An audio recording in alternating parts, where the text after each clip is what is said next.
គមន៍បងប្អូនទស្សនិកជនដែលចូលមកទស្សនាវីដេអូថែរក្សាសម្រស់និងសុខភាពបែបធម្មជាតិវីដេអូថ្ងៃនេះខ្ញុំនឹងចែកជូនបងប្អូនពីវិធីធ្វើម៉ាស់លាបមុខឲ្យសភ្លឺរលោងនិងធ្វើឲ្យផ្ទៃមុខក្មេងជាងវ័យប្រសិនបើបងប្អូនកំពុងស្វែងរកម៉ាស់បន្តាំងស្បែកមុខរូបមន្តនេះគឺសម្រាប់បងប្អូនរូបមន្តនេះប្រើបានទាំងបុរសនិងនារីតោះទៅមើលពីរបៀបធ្វើទាំងអស់គ្នាគ្រឿងផ្សំដំបូងដែលបងប្អូននឹងត្រូវការគឺចេកទុំឥឡូវនេះចាប់ផ្ដើមបកសម្បកចេកចេញនិងកាត់វាជាចំណិត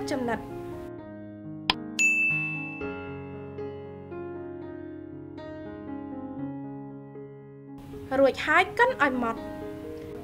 ចេកជួយផ្ដល់សំណើមដល់ស្បែកស្ងួតហើយវាសម្បូរទៅដោយវីតាមីន E និងប៉ូតាស្យូមដែលជួយឲ្យស្បែកភ្លឺថ្លានិងមានសុខភាពល្អចេកក៏ផ្ទុកសារធាតុចិញ្ចឹមប្រឆាំងនឹងស្នាមជ្រីជ្រួញដែលរារាំងមិនឲ្យមានស្នាមជ្រួញ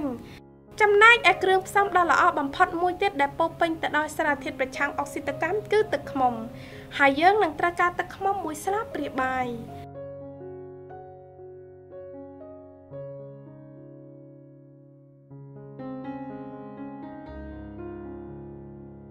គ្រឿងផ្សំដែលមានប្រយោជន៍បន្ទាប់ដែលនឹងជួយបំបត្តិស្នាមឲ្យខ្មៅនិងរឹតបន្តឹងស្បែកមុខដែលយើងនឹងត្រូវការគឺម្សៅរមៀតកន្លះស្លាបព្រាបាយ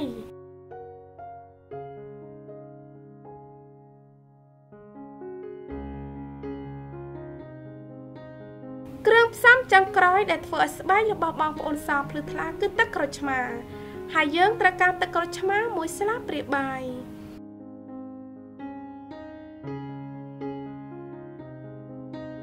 កូរច្របល់គ្រឿងផ្សំទាំងអស់ឲ្យសព្វចូលគ្នាល្អ